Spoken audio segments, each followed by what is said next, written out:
Good morning class seven बेटा। हमारा जो है आज हिंदी फर्स्ट है और हिंदी फर्स्ट में हमारा पाठ 17 चल रहा है वीर कुंवर सिंह।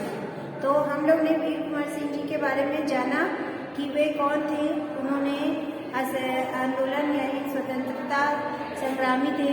उन्होंने देश की आज़ादी के लिए उन्होंने भी झांसी की रानी के समान बलिदान दिया था। ठीक है, तो हम लोग ने उनके बारे में जाना और उनका जन्म कहाँ हुआ था, उनकी शिक्षा कैसे हुई थी, ये सब चीज़ें हम लोग ने पहले की क्लास में पढ़ा था।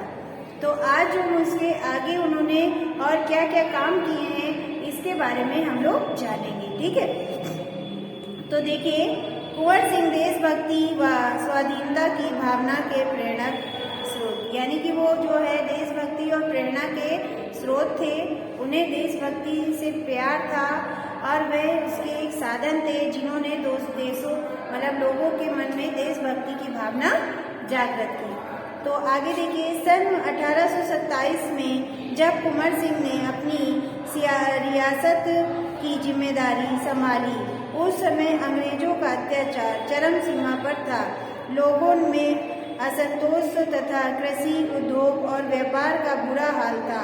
उस समय जब उन्होंने अपना रियासत संभाला था, राजगद्दी पे बैठे थे, तो उस समय जो है अंग्रेजों का अत्याचार बहुत बढ़ा हुआ था और लोगों में असंतोष था। कृषि उद्योग और व्यापार का बुरा हाल था। ठीक है, तो यह देख उन्होंने अंग्रेजों से मुकाबला करने का निश्चय किया। जब उन्होंने अपने देश की यह दशा देखी तो उन्होंने जो है अंग्रेजों से मुकाबला करने के लिए निश्चय किया। जगदीशपुर के जंगलों में रहने वाले बासुरिया बाबा ने कुंवर सिंह के मन में देशभक्ति एवं स्वाधीनता की भावना उत्पन्न की। जब कुंवर सिंह के मन में देशभक्ति और स्वाधीनता की भावना किसने जागृत की थी? बासुरिया बाबा, जो कहाँ रहते थे? जगदीशपुर के जंगल में। ठीक है, उन्होंने कुंवर सिंह के मन में देशभक्ति और स्वाधीनता की भावना को उत्पन्न किया था। उन्होंने बनारस, मथुरा, कानपुर, लखनऊ जाकर विद्रोह की गुप्त योजनाएं बनाई। किसने? वीर कुंवर सिंह जी ने जो है बनारस, मथुरा, कानपुर, लखनऊ जाकर विद्रोह की गुप्त योजना बनाई, यानी कि जो किसी को पता न चल पाए ऐसी योजनाएं बनाई। किसके लिए? अंग्रेजों के खिलाफ। ठीक है, और अपने देश को आजाद कराने के लिए। वे बिहार के सोनपुर में मेल में बैठकों की योजना बनाया करते थे। वे जो है क्या करते थे? बिहार के सोनपुर मेल में बैठकों की योजना बनाया करते। जो बिहार में एक सोनपुर मेल था, वहाँ पर उनको बैठकर अपनी योजनाओं को बनाया करते थे और बैठक हुआ करती थी। फिर आगे देखिए क्या हुआ। दानापुर और आरा में अंग्रेजों से लड़ाई। फिर जो है जब ये योजना बनती थी उसके बाद दानापुर और अंग्रेजों के बीच लड़ाई छिड़ गई। तो उसमें क्या क्या हुआ अब ये देखिए। 1857 में दानापुर की सैनिक टुकड़ी ने विद्रोह कर दिया। जो दानापुर की जो टुकड़ी भर मतलब थोड़ी सी जो सेनाएं थी, सैनिक थे, उन्होंने विद्रोह कर दिया। किसके लिए? अंग्रेजों के खिलाफ। और कुंवर सिंह का जय घोषणा करते रहे और उन्होंने कुंवर सिंह का जय जयकार करते रहे, घोषणा करते रहे हुए आरा में जेल की सलाखें तोड़कर कैदियों को आज़ाद कर दिया। और जो आरा की जेल थी वहाँ पे वो जो टुकड़े भर सैनिक थे किसके? कुंवर सिंह के, उन्होंने कुंवर सिंह की जय जय की घोषणा करते हुए आरा जेल के जो कैदी थे वहाँ की सलाखों को तोड़ करके उनके कैदियों को आज़ाद कर दिया। ठीक है, आज़ाद कर दिया। कुंवर सिंह ने आरा के पर विजय प्राप्त किया और कुंवर सिंह की जो थोड़ी सी सेना थी उन्होंने आरा पर विजय प्राप्त कर लिया। इसका प्रभाव सारे बिहार में फैल गया।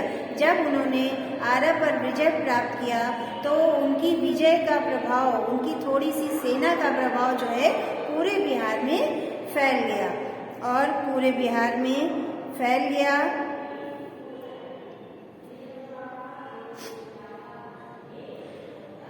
अनुशासन की कमी,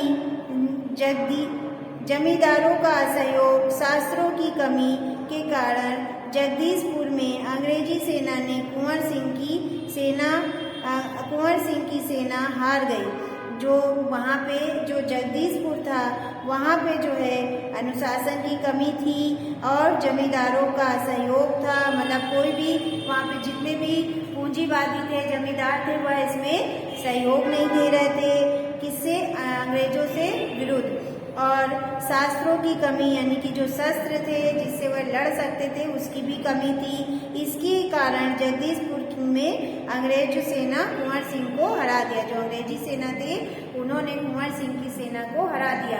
आरा में तो वो जीत गए थे, लेकिन जब जगदीशपुर में युद्ध हुआ, जब उन्होंने वहाँ पे संग्राम छेड़ा तो वहाँ पे कई चीज़ों की कमियां होने के कारण वे जो अंग्रेजों से हार गए थे। पहला तो अनुशासन नहीं था और जो वहाँ के पूंजीवादी थे, जो जमींदार थे, वह कोई भी सहयोग नहीं देते थे और शस्त्रों की भी कमी थी, जिसकी वजह से वे अंग्रेजों से हार गए थे। परंतु कुंवर सिंह निराश होने के बजाय भावी संग्राम की योजना बनाने में जुट गए। लेकिन जब वे हार गए तो उन्होंने जो है वह जो है निराश नहीं हुए और उन्होंने सोचा, निश्चय किया कि अब हम एक बड़ा सा युद्ध करेंगे जिससे कि अंग्रेज पूरे यहाँ से भाग जाए। और उन्होंने इस युद्ध की योजना बनानी स्टार्ट कर दी। कुंवर सिंह की सफलता। कुंवर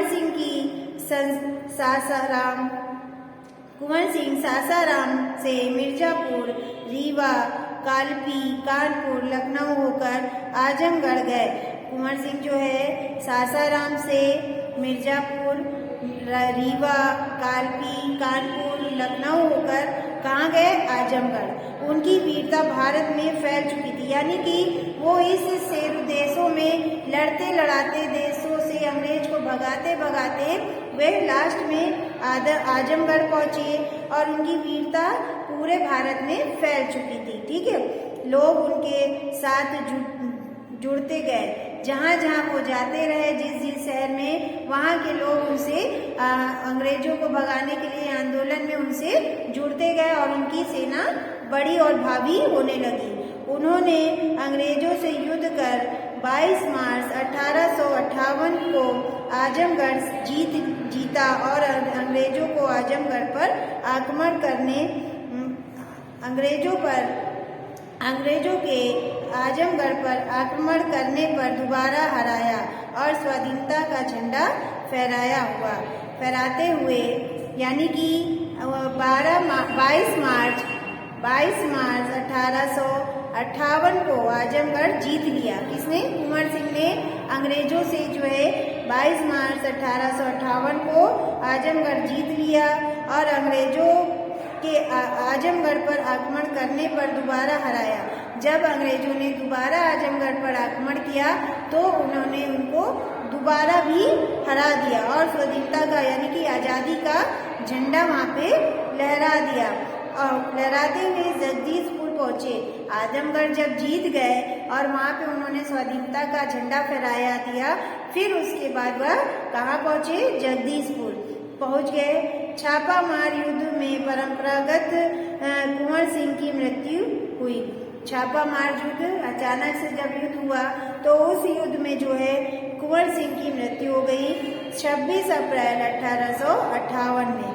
यानी कि 22 मार्च को उन्होंने आजमगढ़ जीत लिया था और 26 अप्रैल 1858 में उनकी मृत्यु हो गई थी। उनकी वीरता के बारे में अनेक कहानियाँ प्रचलित हैं। आज भी कुंवर सिंह की वीरता की कहानियाँ बहुत प्रचलित हैं और लोग जब भी सुनते हैं तो उनको वो मंजर याद आ जाता है।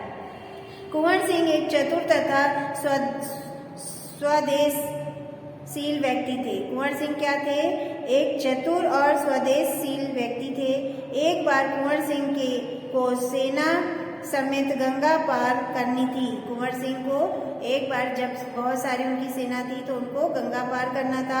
अंग्रेजी सेना जो उनका पीछा कर रही थी उनको धोखा देने के लिए अफवाह फैला दी कि वे सेना सहित बलिया के पास हथियारों पर चढ़कर गंगा पार कर रहे हैं। तो उन्होंने ये अफवाह फैला दी झूठी कि जो है सेना सहित वह बलिया के पार पास हथियारों पर चढ़कर गंगा पार कर रहे हैं। डगलस सेना सहित उनका वहीं इंतजार करता रहा और वे बलिया से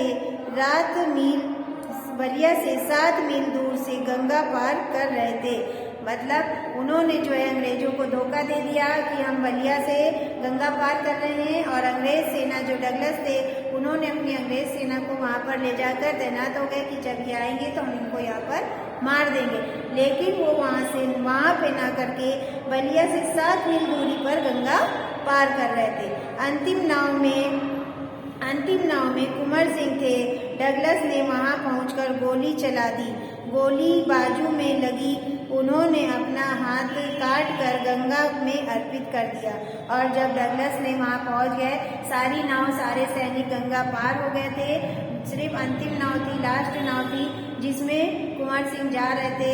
तभी डगलस वहां पहुंच गया और उसने जो उन पर गोली चला दी और वह गोली उनके हाथ में लगी, तो उन्होंने वह अपना हाथ काटकर गंगा जी को चढ़ा दिया, अर्पित कर दिया और स्वयं बच गए। वह स्वयं बच गए। उन्होंने उस हाथ को वहीं काट दिया और गंगा जी में डाल दिया और वह स्वयं बच गए।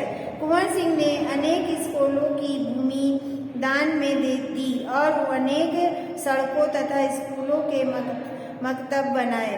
उनकी लोकप्रियता की चर्चा आज भी बिहार में गाए जाने वाले लोकगीत में की जाती है। जो बिहार में लोकगीत गाए जाते हैं उसी गानों में इनकी वीरता के बारे में आज भी बताया जा रहा है। तो बेटा ये चैप्टर हमारा जो है आज खत्म हो गया। इस चैप्टर में हमारे वीर कुंवर सिंह जी के बारे में बताया गया था कि उन्होंने कहाँ कहाँ पर अपना स्वाधीनता प्राप्त की थी, किस किस शहरों में कहाँ कहाँ से उन्होंने अंग्रेजों को हराया और अपनी छोटी सी सेनाओं से कितनी बड़ी सेना का बनाई। तो ये चैप्टर हमारी कुंवर सिंह जी के बारे में बताया गया है और उन्होंने बिहार में एक अपनी छाप बना दी है, जिसके गीत जो वहाँ के लोग गीत गाते हैं उसमें उनकी छाप के बारे में, उनकी जो वीरता के बारे में गीतों के द्वारा हम सबको बताया जाता है। तो बेटा ये हमारा पाठ्य चर्चा हो गया है। अब हम लोग जो है इस चैप्टर के कुछ शब्दार्थ हम लोग ने लिख लिए थे। आज हम लोग उसके आगे के कुछ शब्दार्थ लिखेंगे। तो चलिए आगे के जो हम लोग ने 10 लिखे थे शब्दार्थ, उसके आगे हम लोग जो है आगे के शब्दार्थ लिखना स्टार्ट करते हैं। तो देखिए बेटा, पहला है हमारा स्वाभिमानी। तो स्वाभिमानी का क्या होगा? आत्मसम्मान।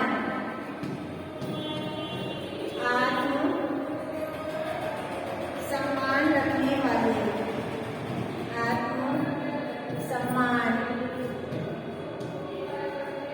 रखने वाले, ठीक है, आत्मसम्मान रखने वाले।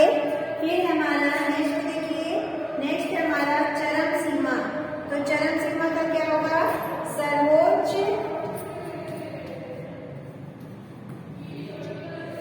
सर्वोच्च सीमा।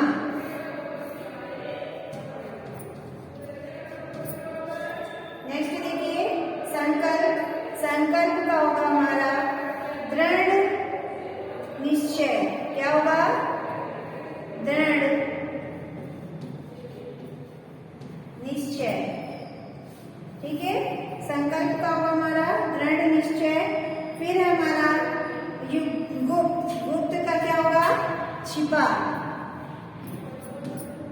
ठीक है, गुप्त का हमारा है छिपा। फिर हमारा क्रांति। क्रांति का क्या होगा? पूर्ण परिवर्तन। पूर्ण परिवर्तन, ठीक है, क्रांति का होगा हमारा पूर्ण परिवर्तन। तो ये हमारी 5 मीनिंग्स हो गई है। आगे देखिए, तो आगे देखिए ज्वाला। ज्वाला का होगा तीव्र लौ। फिर हमारा पतन। पतन का होगा हमारा बर्बादी। फिर है हमारा बेकार। 8वां है हमारा बेकार। बेकार का होगा बिना काम का। फिर आर्थिक। आर्थिक यानी कि धन संबंधी। फिर है मकतब। मकतब का क्या होता है? पाठशाला। मकतब को क्या कहते हैं? पाठशाला। फिर है मर्दाना। मर्दाना का होता है वीर पुरुष। तो बेटा आज की क्लास में हम लोग ने वीर कुंवर सिंह जी के पाठ चर्चा कर ली है और शब्दार्थ कर लिए। तो आज हमारा जो है ये चैप्टर के शब्दार्थ हो गए हैं। अब कल की क्लास में हम लोग जो है इसके आगे के जो क्वेश्चन आंसर है वो कर